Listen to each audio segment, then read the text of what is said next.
We're here at the Conference for Truth and Deception at the German-American Institute in Heidelberg with Nina Jankowicz.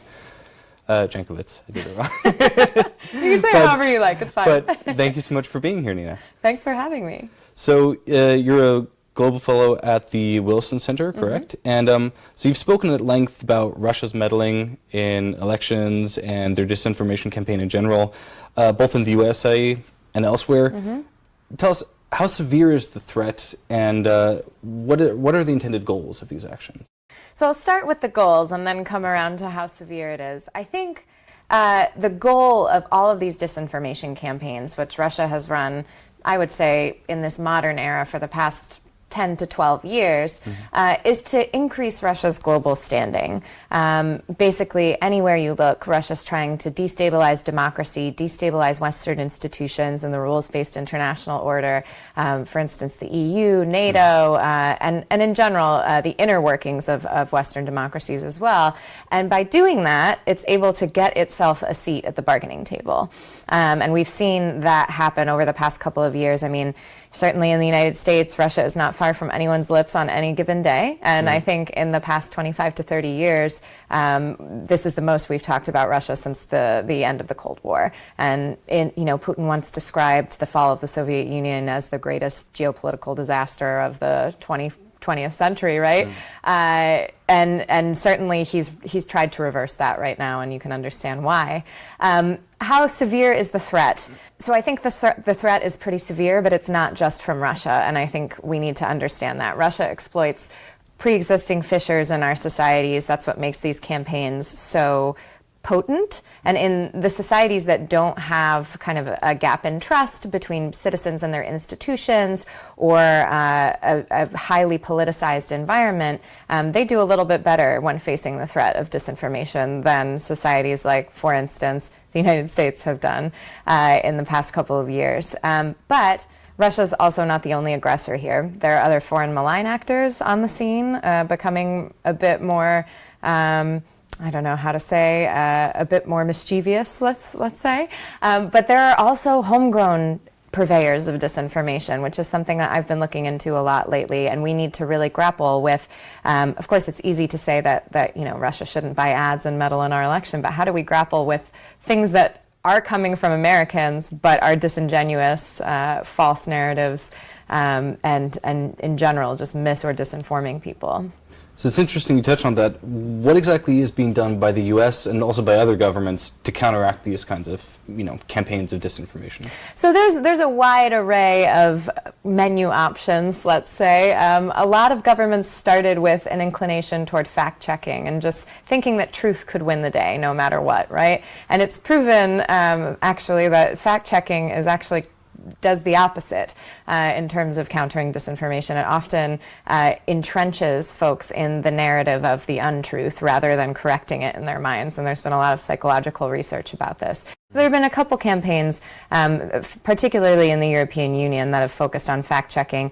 A lot of governments are standing up centers to fight disinformation, but this is a tricky maneuver as they're often fairly politicized. So the center in the United States that does this, the Global Engagement Center, has faced some issues getting its funding. Other centers that exist, like one in the Czech Republic, haven't been able to counter the disinformation that comes out during political campaigns because they're led by a political appointee and don't want to get involved in politics. So that's an issue. But some governments have started to lean on media literacy and digital literacy campaigns, which I think is something that we need to start thinking a bit more about in the West. We have done things like sanctions and removing fake accounts. That's great, but it's very easy for malign actors to recreate that type of material, and we need to empower citizens, I think, to be able to discern what is trustworthy information and what's not. And that's what media literacy can do. Ukraine has had some success with this. Certainly the Baltic and the Nordic countries have a long tradition of this, and surprise, surprise, they are some of the ones that are a bit more resilient when it comes to facing foreign disinformation. And I think I've heard you touch on this before, so you're saying, we need to do more than just, sort of obliterate fake accounts and yes, more than just whack a troll. More than just whack a troll, which I heard other people also enjoy just as much as I did. And it's a good point, not just, okay, here's a fake thing and then now we destroy it, but from the ground up. And you've mentioned media literacy courses. Now, but what would that look like? So what are we doing right now in that regard, and where are we falling short? So media literacy has been around kind of since the 1980s or so as a subject area of expertise. But in general, people tell me, those who are, media literacy practitioners, that we've been really slow to update the curriculum for the digital age. So I think when we think about media literacy, it's not just about looking at newspapers and being able to discern, fact from fiction, but it's about giving people a roadmap for how to navigate the internet and the information age, where there's just this constant deluge of information, right? But I also think it needs to involve a lot of critical thinking skills. So it's not just going to be a standalone course that exists in a high school curriculum or something like that. It's something that should be applied in science and math and English and social studies. But it involves civics as well, in addition to critical thinking. It's kind of, I see it as something that any citizen in a democracy can use to be a more discerning consumer of information, and then use it to essentially criticize the government, but do it from a non-conspiratorial stance. You know what I mean? Yeah.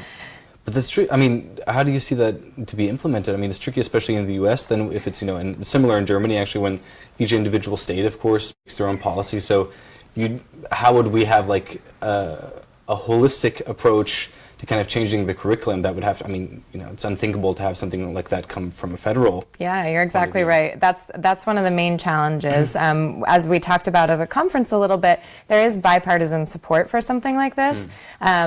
How exactly it will be implemented would be up to the Department of Education and individual states, but I think there could be a grant program from the Department of Education that either works with individual educators or states writ large that are interested in implementing this sort of curriculum. But you're right that states like Sweden, for instance, which have a much more top-down education system, are more likely to be able to do this successfully. But to that point, I will say it's not only about K through 12 education or even college education.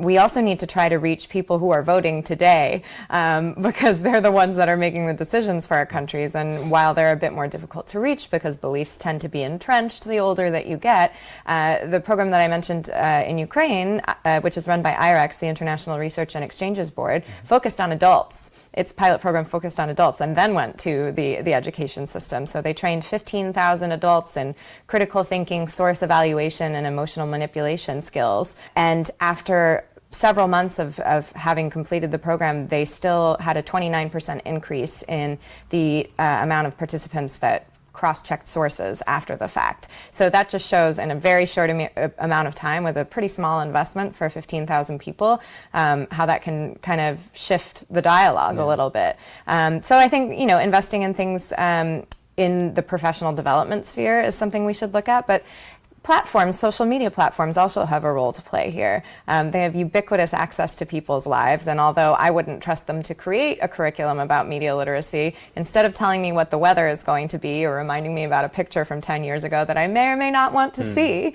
I'd like to see them engaging with their users and giving them the skills that they need to discern fact from fiction on their platforms. And Facebook and Twitter have both done a little bit of this. Facebook placed ads in the New York Times, Wall Street Journal, The Guardian, which I would argue are not the target audiences for disinformation. And they had, 10 ways to tell fake news. But one of the methods that they suggested was, and they said to readers, if a source isn't named, if there's an anonymous source in an article, you shouldn't trust it as much. It might be fake news, which is totally ludicrous. Because it happens all the time. Exactly. Yeah. That's how and a lot of whistleblowing happens. It's a key function of how journalism happens. And certainly if they had designed that particular ad with the help of journalists or media literacy professionals, I don't think that would have happened. But there's room there. There's room for positive engagement between the platforms and the users in order to engage in sort of good faith education. Well, you've segued into something that I already wanted to ask, which is, so with regards to the social media platforms, because a lot of the disinformation that we get, of course, comes to us via these platforms, so Facebook, etc. To what degree can we hold them accountable or hold them responsible for what's happened? We've seen just in the recent years a couple of like really large-scale instances of where Facebook, had to hold up their hands and say, oh well, our bad, kind of, we didn't notice this happening, and these weren't just individual accounts. These were widespread campaigns that they just sort of overlooked. Yeah, they've not done a good job being proactive about finding this sort of stuff on their platform. I think they've finally had a moment of reckoning about that the fact that their platform can be used for ill, and I'm talking specifically about Facebook here. I think Twitter has always acknowledged that there were fake accounts, and now slowly and surely they are starting to delete them and be a bit more aggressive in their policing tactics, which I think is the right thing to do. You said, can we hold them to account? I think that there certainly has been reckoning over the past 18 months or so. The about face that Mark Zuckerberg has taken post-election, where he said that Facebook had no role in being a purveyor of fake news, to now where he's admitting his mistake is a huge about face. But I'm not making any excuses for him. They've not done enough. Their business model always comes first, rather than the safety and security of their users. And I think that social media platforms need to recognize that they are the new gatekeepers of media. We used to have editorial boards, and now those editorial boards still exist, but the content that they then filter is then competing with a bunch of less savory content on social media platforms. And the fact that Facebook and Twitter sometimes surface these conspiracy theories because of their algorithms and the way that they incentivize very insane narratives getting kind of separated from the rest.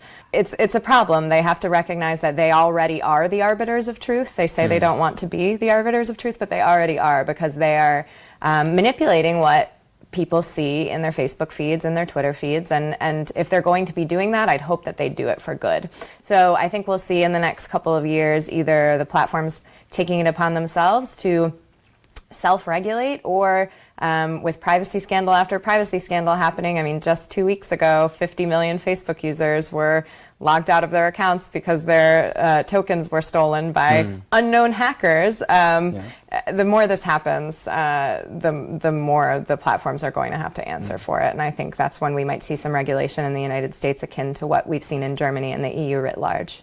And so let's move a little bit away from maybe the institutions. And you mentioned at the outset, it's very difficult, like when we fact check certain things, that the result is usually psychologically that it just gets people more entrenched in their beliefs. And I mean, like on a day-to-day, like person-to-person basis, what we all sort of want is we want a civil discourse, and we want to be able to kind of, even just with our friends and family, we all know the cliche of like, the one uncle at Thanksgiving or something.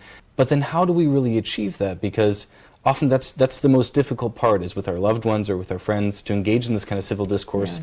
If they do harbor, let's say, for example, some sort of conspiracy theory positions, if they're prone to that kind of thing. Well, I think we need to try. That's the first thing. Too often we write people like that off, and I think face-to-face, your crazy uncle at Thanksgiving or whoever, you're much less likely to scream at that person, right, than you would be online. So I think that's a key factor to returning to civil discourse, is to not only have face-to-face conversations, but try to replicate that in the internet sphere as well, which certainly we've moved far away from. But that's where I think civics comes in a little bit too. I was in debate club when I was in high school. I know, you're so surprised. But I think that taught me, I did not always have to win an argument, that people can have different beliefs and come to different conclusions without necessarily reaching a compromise and still be good people at heart.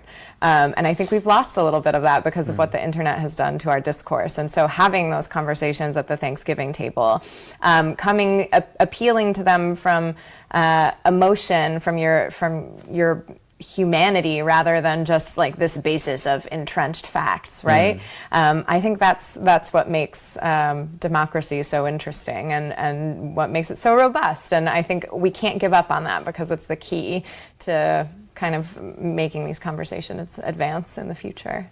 All right. I think that's a wonderful positive note to end on. Nina Jankowicz, thank you so much for coming. Thanks for having me.